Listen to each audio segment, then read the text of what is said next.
to meditation. Yeah. And I've been seriously hours of meditation in the last 2 years because I'm interested in the physical connection between the emotional things that, I want to say it right because it's not that people use the word block a lot of times, and Abraham says you're not blocked, but the resistance is there when people say, I feel like I'm blocked. Well, it's like when you set your radio station on XM, Esther's favorite, channel 16, you're blocked from all the other channels. You're not blocked, you've just chosen 16 instead of 15 or 10.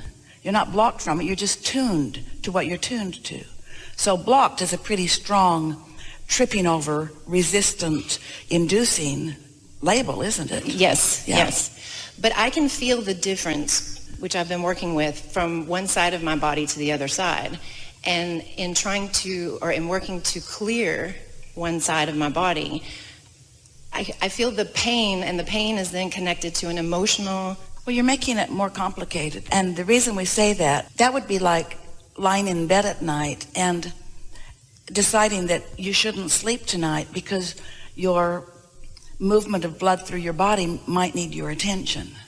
When you're feeling the pain, the emotional pain and the physical, it's physical pain. And then I relax, and I try to relax deeper, and it does shift, but it's still like there working itself out, and it seems to be connected to our flexibility, to the flow of energy.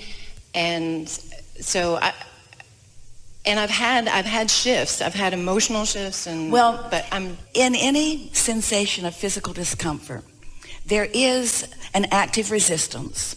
But this is the thing that we really want you to hear from us. This will make a big difference to you in the way you're approaching this. Physical discomfort means that there is resistance. But before there can be resistance, there has to be resistance to something. Now think about that. If you weren't in alignment, if there were not energy flowing to you that you were resistant to, you couldn't feel the resistance. So all you have to do is focus upon the energy that's flowing to you rather than the resistance that seems to be in the way of it. And in that awareness and relaxation, it usually can dissipate quickly. The other terms we've used are relax into it. But your awareness of it, you see, this is sort of what we were talking about yesterday.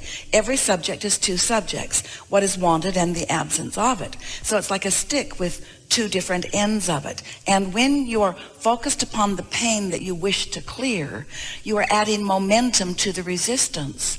It is about taking your attention from it, not putting your attention to it and clearing it. But you see, this is a sort of human tendency. I've got a problem that I'm going to solve. No, you're not. You're going to make it bigger. Oh, no, Abraham, I've got a problem and I'm going to solve it. No, you're not. You're going to make it bigger. Well, I've solved problems before. No, you haven't.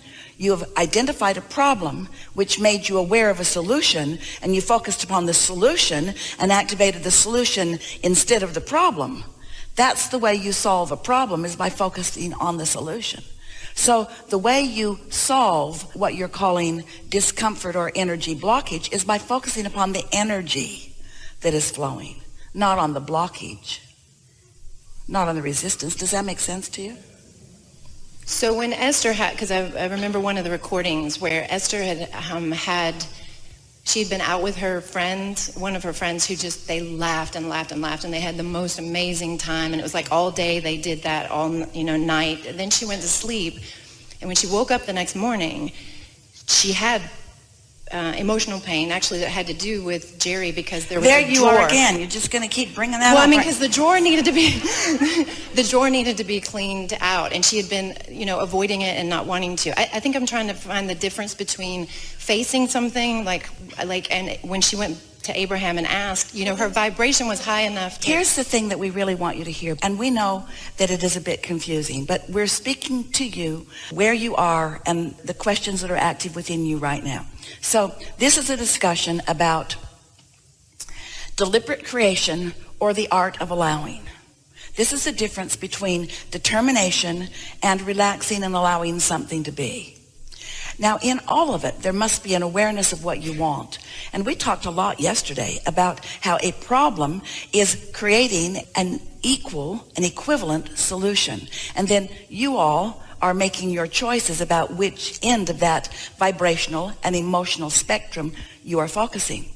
But as humans, you have such a tendency to want to get hold of that problem and resolve it that you continue it much longer than it needs to be continued because you don't really trust the process. Well, Esther was not trying to dig up stuff that she needed to release. She was just out having a good time. And in having that good time, in other words, sometimes having a good time reminds her of other good times. There's some of that goes on, but just don't work so hard at trying to pump your own blood.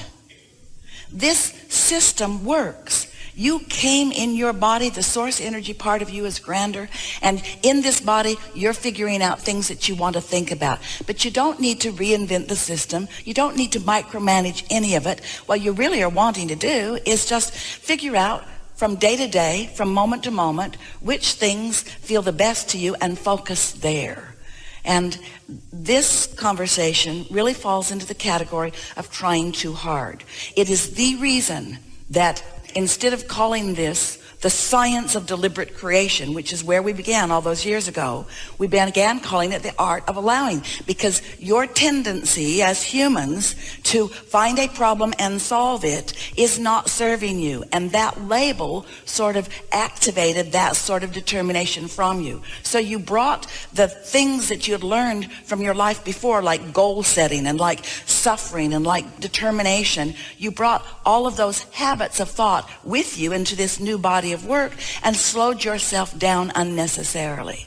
And so that's the differentiation that we're wanting to help you to clarify. We want to say something else. Your inner being never looks back. Whew.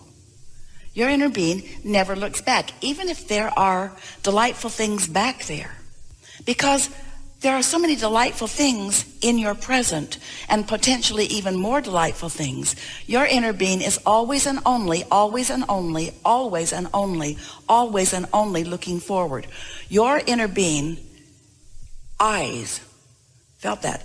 Eyes are between where you stand and whatever you're doing vibrationally and what's in your vortex and what you're being called to. Always eyes there, never looking back.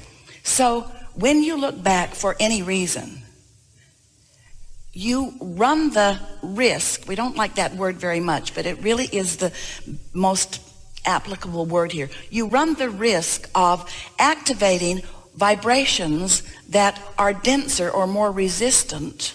That's why we don't spend a lot of time. Now it's not so important, but you know how when you're with your children and they wanted to do something and you knew there wasn't time for it, you tried to distract them so that they didn't look there. Well, your inner being is distracting you from what's back there, because that's really old news. What's manifesting right now, as far as your inner being is concerned, is old news, because it's vibration that's already come to a manifestation. Every moment is a manifestation. Every moment is a manifestation. What you're seeing and hearing and smelling and tasting and touching, that's manifested, because now you are interpreting it with your most leading edge interpreters of energy. So once you're seeing it and hearing it and smelling it and tasting it and touching it, the work has already been done and you are viewing the results. It's like taking the cake out of the oven. It's done. It's not becoming anymore. That's as much as it is. And so, you want to say something? Mm-hmm. Here's why it happens. As you stand in your now, sometimes somewhat dissatisfied with the components of what is manifesting right now, there is a strong human tendency to explain this by explaining what came before. And always there is resistance in that. It's a justification, a sort of rationalization, and we touched on it yesterday. It's a trying to get awareness or agreement sometimes from other humans. But it really is not your best use of your time or your best use of your energy. And so the analogy that we've offered for years really applies to you here. When you're going 100 miles an hour and you look back, or you hit a tree because you've looked back, it's a bigger deal than if you're going 5 miles an hour when you have resistance. And so because your energy is moving so fast, and because there's so much in your vortex, and because you've touched so much of it and you know so much, we really want to encourage you to spend less time analyzing things and just more time romping and laughing with your friends, knowing that whatever's happening, whatever you need to know is going to be stirred up. You don't have to go looking for the trouble.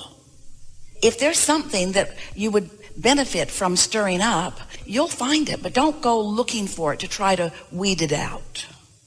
Does the density from before, like you're speaking about, if you turned and looked back, does that density get cleared by looking forward? Yes, because it gets cleared in the same way that when you tune your dial to the station you want, all other stations are cleared.